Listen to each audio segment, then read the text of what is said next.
Olá, alunos, tudo bem? Aqui é o professor Cristiano Souza. Estamos mais uma vez em uma rota de aprofundamento de história e hoje temos uma convidada especial que vai tratar de assuntos extremamente relevantes aqui conosco, tá? Sobre ajuda humanitária, intervenções internacionais. Estamos aqui hoje com a professora Maria da Luz. Tudo bem, professora? Como vai? Tudo bom, professor Cristiano. Um prazer estar aqui para falar para os nossos alunos, né? Obrigado por ter aceito o nosso convite. Então, professora, fala para mim, o que motivou a senhora a estar nesse meio de ajuda humanitária aqui e atuante no nosso estado?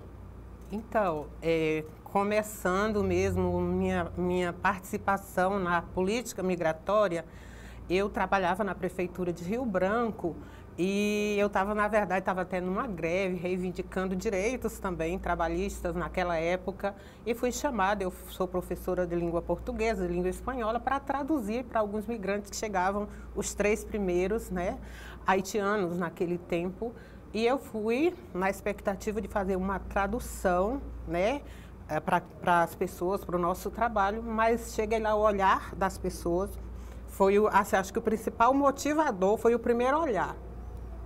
Aqueles migrantes, aquele olhar de desespero, né?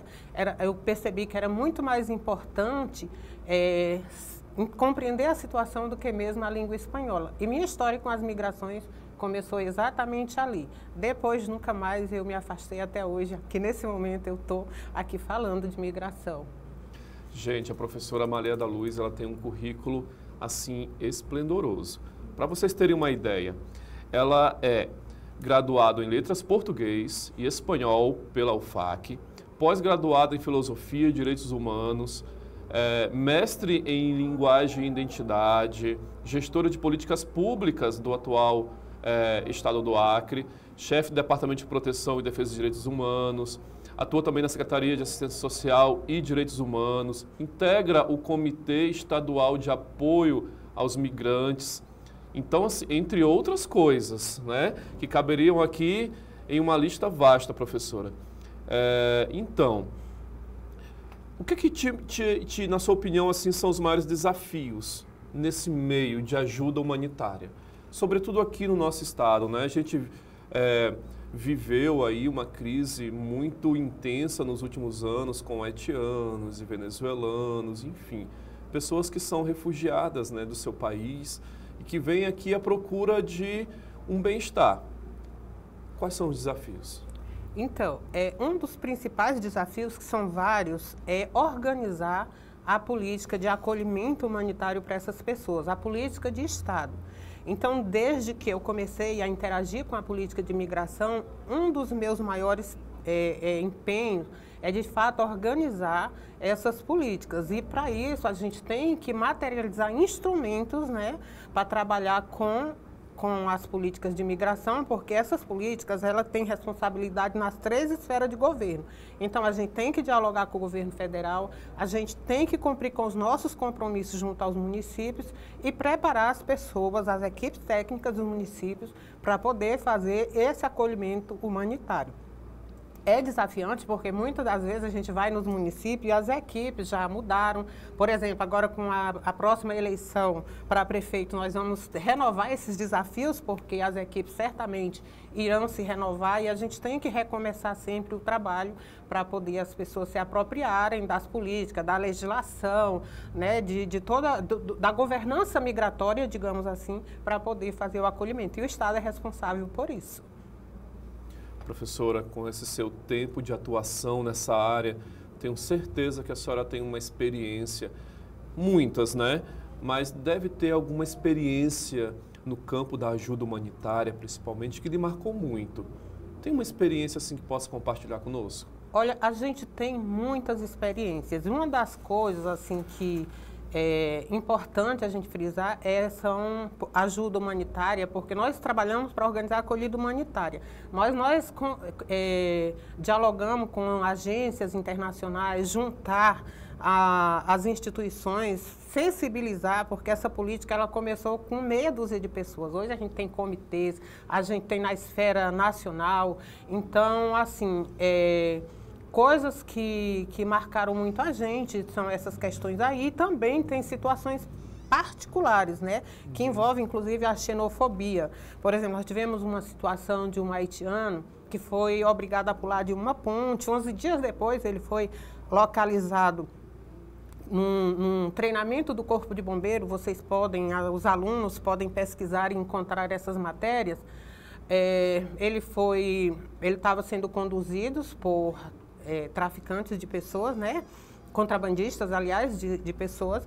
E o dinheiro dele acabou, ele foi obrigado a retornar já do território do Peru. E como ele insistiu em passar, o relato é de que ele foi obrigado a pular. Quando ele foi localizado, já estava com 11 dias, não sei como sobreviveu, embaixo da ponte entre Assis Brasil e Peru, com a coluna quebrada. Nossa. Então, nós passamos um ano acompanhando essa situação.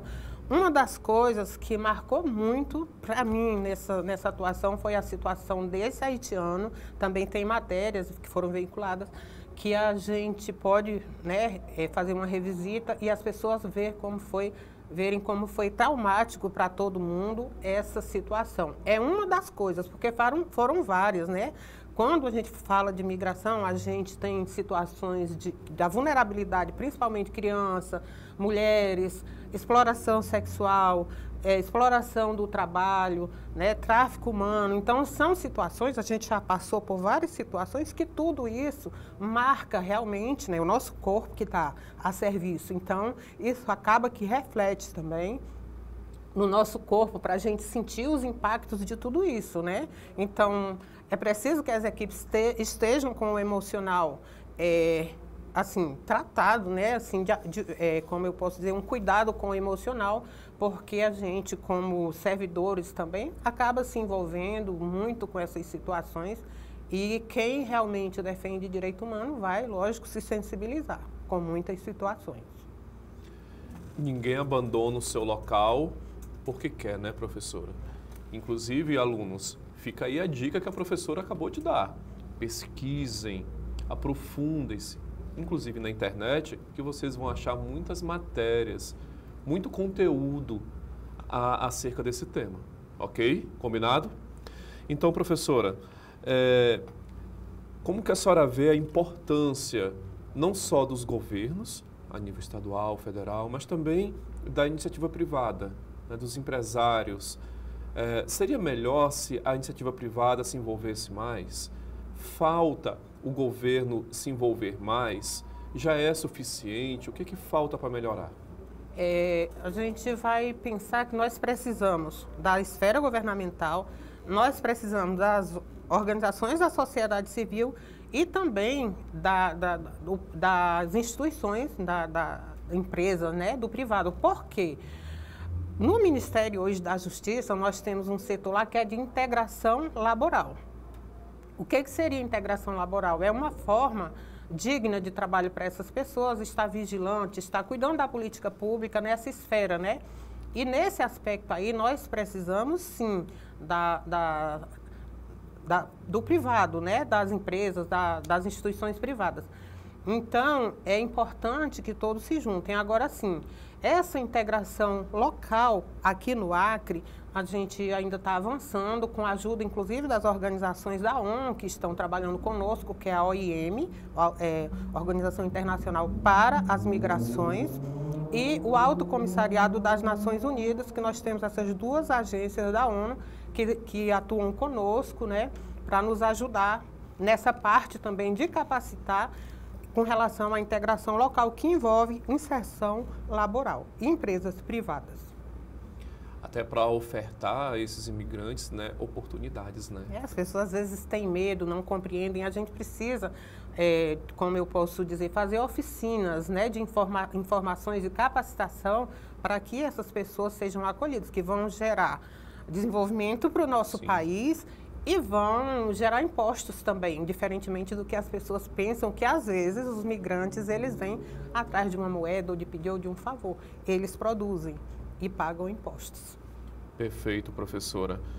Na sua opinião, pela sua vivência, qual é hoje a maior necessidade humanitária que o nosso Estado atravessa?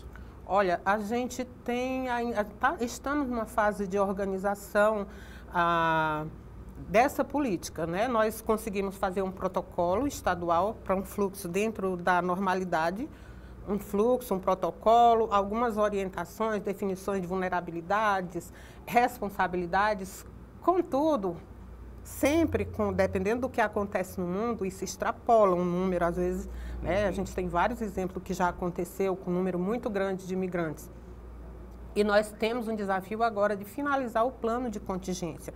Para a crise hídrica tem, para as enchentes tem, para a situação, para as migrações de crises, que eu não vou chamar nem de crise migratória, nós temos que terminar, concluir um plano de contingência para esses momentos. Num local de fronteira, dizer para os nossos alunos que nós não temos águas calmas. Em nenhum lugar do mundo onde tem fronteira é um movimento de tranquilidade. Sempre vai ter situações, e principalmente quando é vizinho de outro país.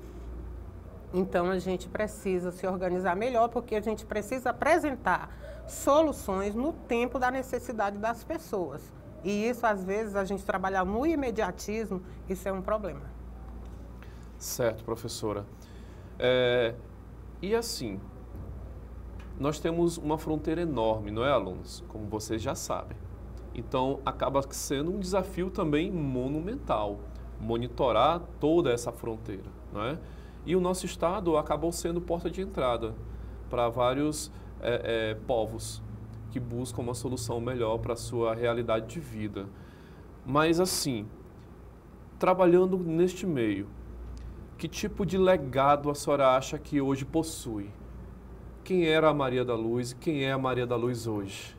Nossa, eu acho assim que eu sou uma sujeita dispersa hoje da minha identidade, porque eu já convivi com mais de 40 nacionalidades, né? Então, assim, convivendo com haitianos, já fui no Haiti, inclusive, né? Convivendo com dominicanos, senegaleses, inclusive, tem até capítulo de livro escrito sobre isso, os alunos um dia vão acessar isso, tenho certeza. E hoje eu não sou a Maria da Luz de antes, que não me imaginava trabalhando com migrações. Hoje eu sou uma sujeita dispersa da minha identidade, com tantas identidades que atravessaram aqui minha vivência e minhas experiências. Então, é incrível isso. Mas tenho certeza que é muito gratificante, Sim, né? com Ao certeza. ponto que é trabalhoso, também é muito gratificante, não é, professora? Aprendi muito, né? E assim, é como eu me sinto de fato humana mesmo, assim. A gente aprende muito sobre direitos humanos com as pessoas, né?